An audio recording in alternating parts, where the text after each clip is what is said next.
No, in you one didn't. of these. You didn't witness that, Anna, because that's not what the footage shows, and that actually has been investigated in the courts. I watched the video myself. You interrupted me, as a matter of fact. I have a screenshot. I'll share it immediately after this interview. I have a screenshot too, Anna. In fact, I have a screenshot of you defaming me on social media, calling me a traitor to the United States when you have no such evidence. You are a traitor to the United States. Go ahead and sue me.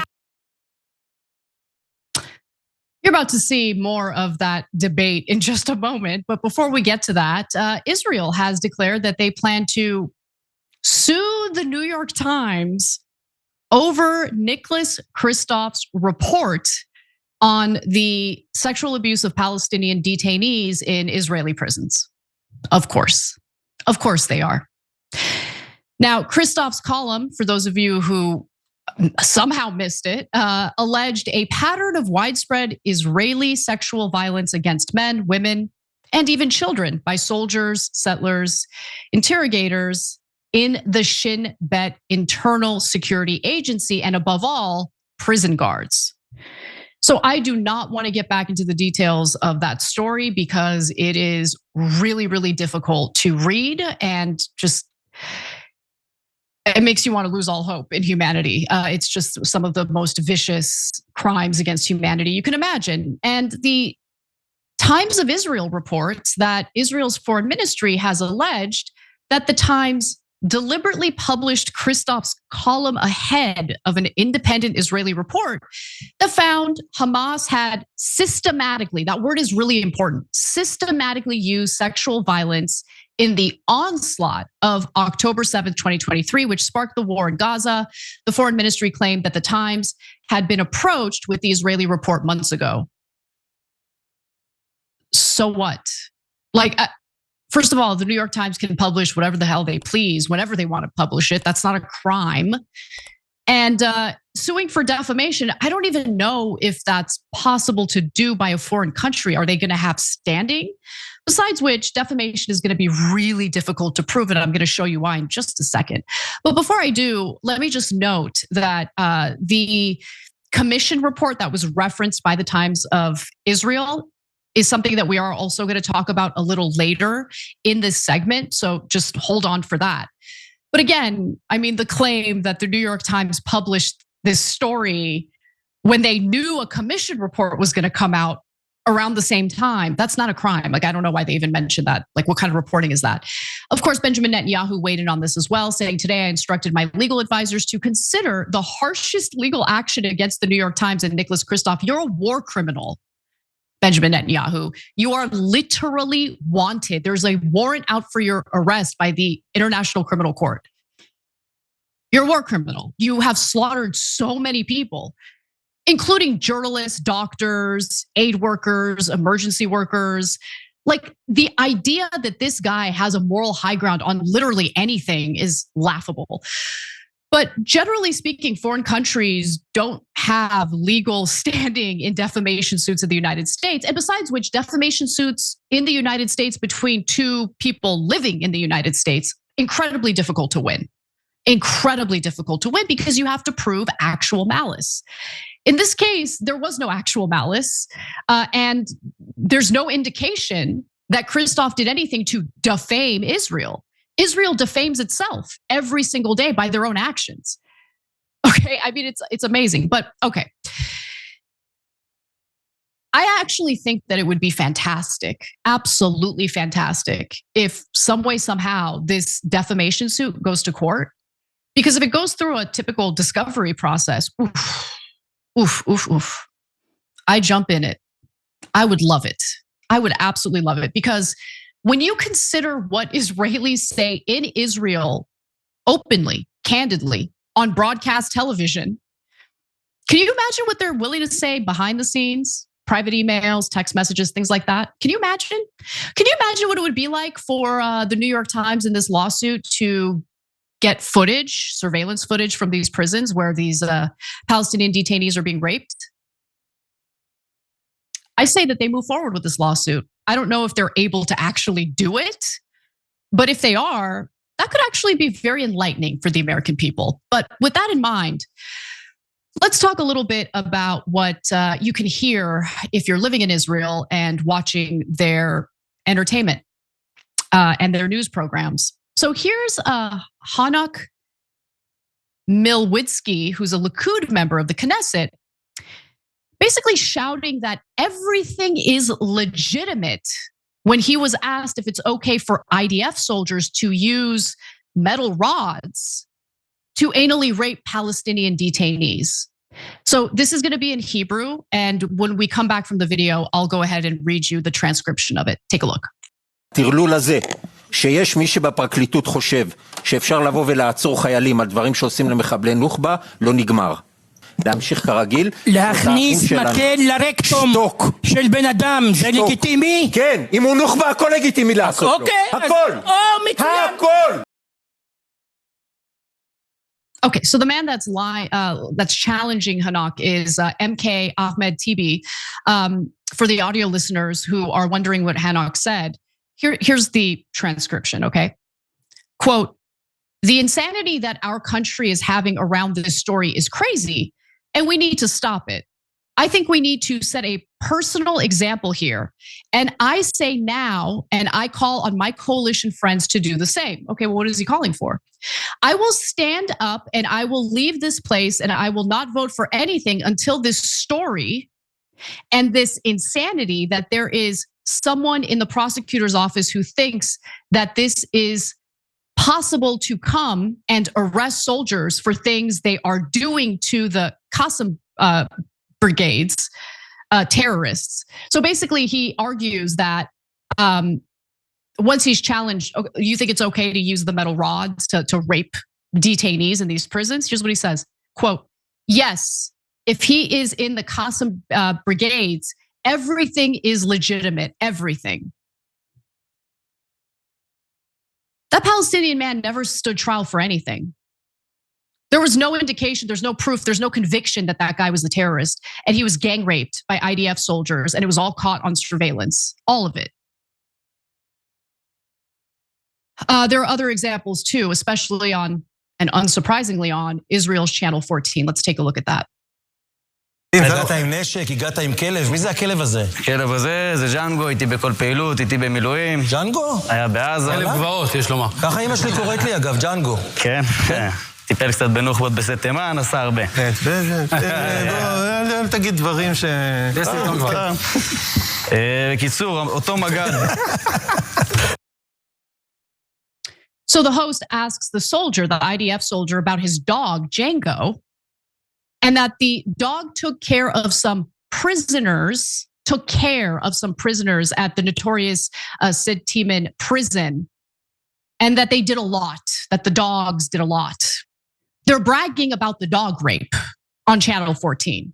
They're bragging about it. An IDF soldier is on Channel 14 in Israel freaking bragging about it. So I'd like to ask Netanyahu, who are you gonna sue, bitch? For defamation? You're gonna go after that IDF soldier for saying that the canines are used to take care of the Palestinians? Freaking monsters, man. Freaking monsters. And then they have the audacity to point to people like us and act like we're the bad guys. Oh, they're anti-Semitic. Are we? Or do we care about humanity? This has nothing to do with Judaism. This has to do with human decency. This has to do with Israel's crimes against humanity. That's what this has to do with. And even some comedians are, doing crowd work that involves poking fun at prison rape. Let's look at that example. There are people who have done what? And what do you say? You are sitting in the dark. What is the absolute worst thing you've done to them? Come on now, come on. Make us blush just a little bit. I exercise my right to remain silent. That is really quite nice. I love it. That is wonderful. The entire audience, those guilty of crimes against humanity, are all applauding. Wonderful. What else? And they regret it and say, "Oh, no, I've seen enough. We need to move on to other things." Do they apologize or something? What do I think? I don't know what you did. If his mouth is sealed and he can't speak, then he can just go, "Oh, no. I don't know what you did." Do they also choose, like, can you only with a broomstick? They're like asking him. Yeah. Real funny. There's a sickness in the society there. That wasn't funny. That was just joking around about something that everyone seems to acknowledge is happening. And what's happening is a crime. What's happening is beyond immoral, beyond. And Nick Kristof is the bad guy because he's reporting on it. Amazing, really incredible stuff. And honestly, that's how normalized raping Palestinians in prisons is apparently in Israel. That's insane, but Emily Schrader thinks that Kristof should have been fired over doing his job and reporting on something that honestly in legacy media, it takes a lot of courage to report on. Because we know legacy media provides cover for Israel day in, day out. But Kristof decided, you know what, I'm gonna do some real journalism here. I'm gonna go to the West Bank, I'm gonna talk to people and figure out what's going on. Here's what Emily Schrader said. Nick Kristof should really be fired over this. Yeah, Israeli propagandist who gets laundered as a journalist here in the United States has thoughts on journalism. And this topic came up during Piers Morgan Uncensored, and here's how it went down.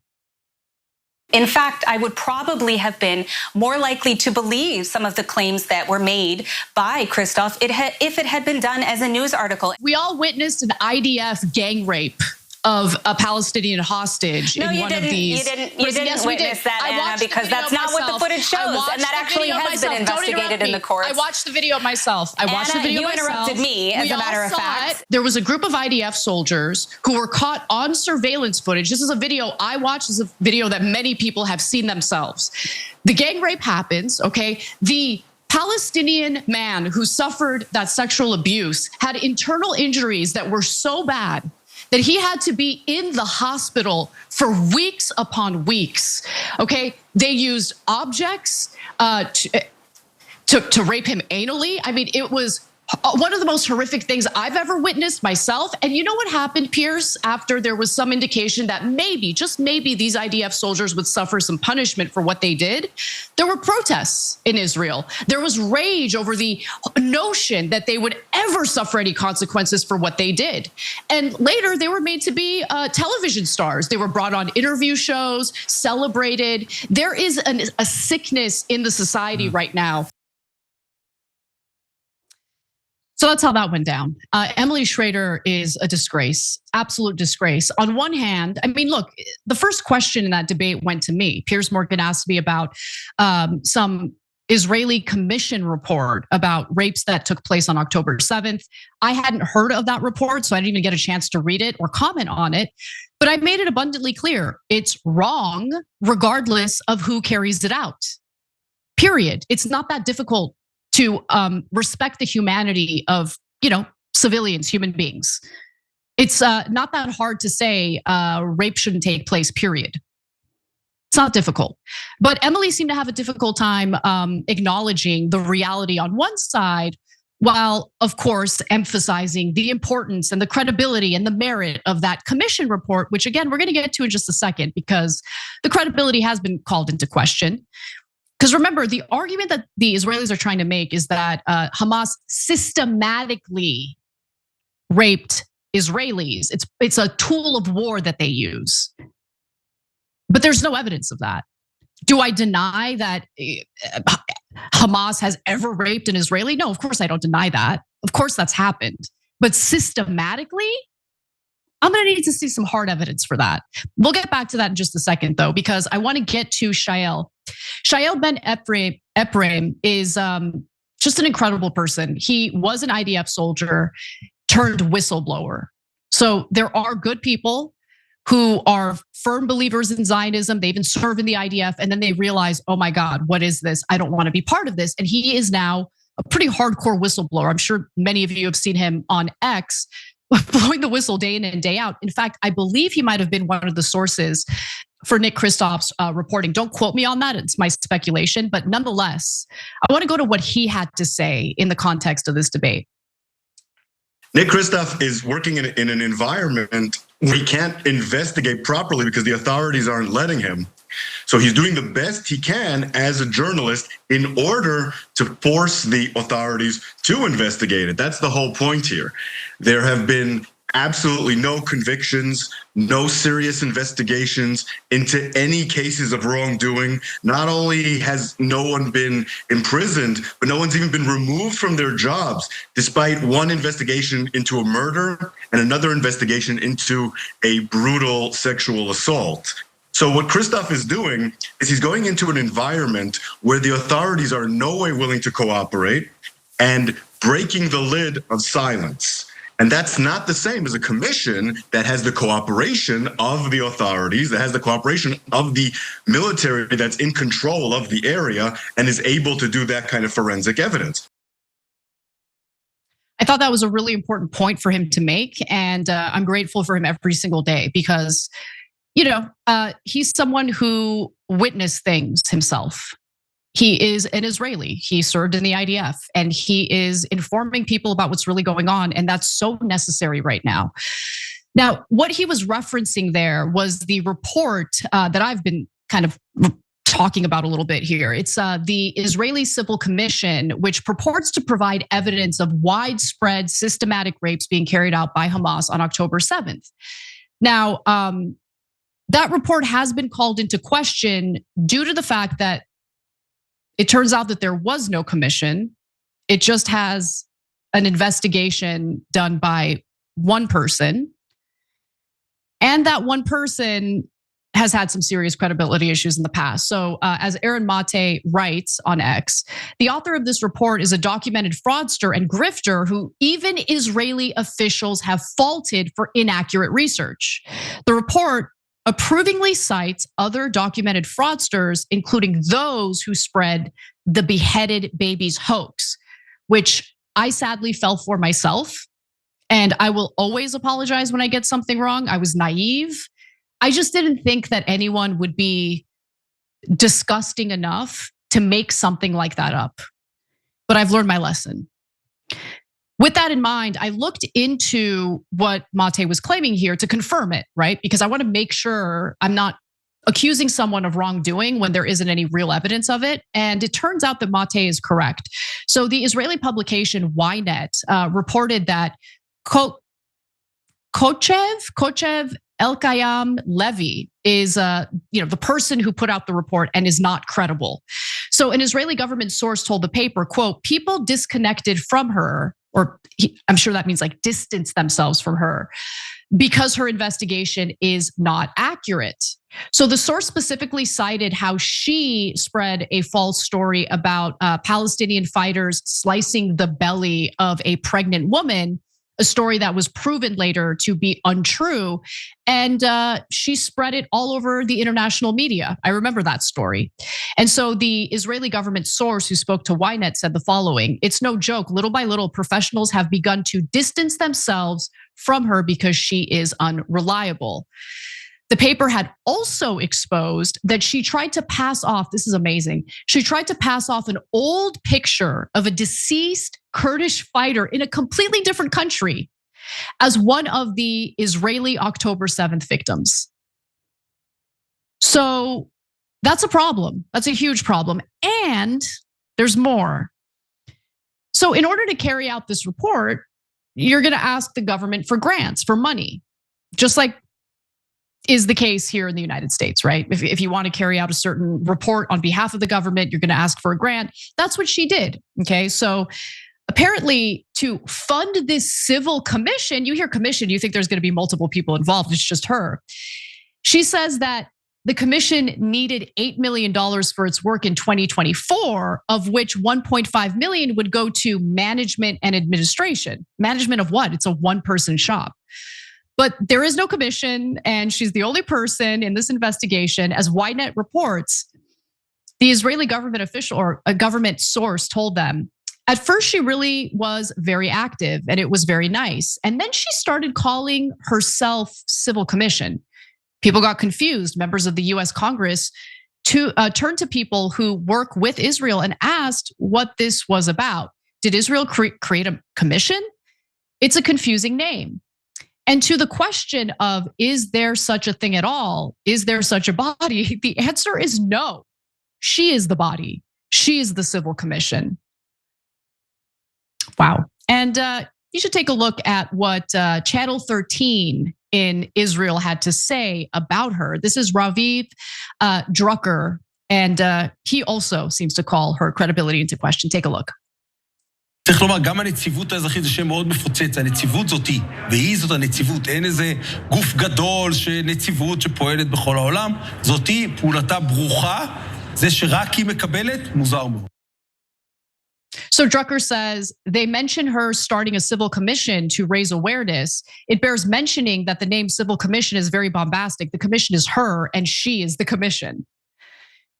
So I'm showing you Israeli media, homeboys and homegirls. I'm not making this up. This is what Israel has to say about her, while this commission and this report is being sold to Americans as credible. Again, I don't doubt that there have been instances of rape carried out. The question is whether or not it was a tool of war that was systematically used by Hamas. The other thing that I find a little strange, and Israelis bordering Gaza also find a little strange, is that their home surveillance was deleted. You know, their outside surveillance cameras, the footage was deleted by the government. Why? Why? Why did they delete that? That's kind of weird. Haaretz reported on that, and I find that incredibly strange. So look, at the end of the day, my take is go ahead, Israel, go ahead and sue the New York Times. Hopefully you're able to do it, and I hope we go through a nice, lengthy discovery process. But my suspicion here is that they're using the Alan Dershowitz model of trying to intimidate people into silence. And that is to threaten lawsuits. He's done it to me, and I said, bring it on. I didn't say anything defamatory. I'm ready to go. Did he sue me? No, of course not. He doesn't want to go through a discovery process, of course. So I think that's what this is really about. And hopefully Kristof, along with the entirety of the New York Times, their management, stick by him and stick by their reporting and refuse to be intimidated. We'll see. Every time you ring the bell below, an angel gets his wings. Totally not true, but it does keep you updated on our live shows.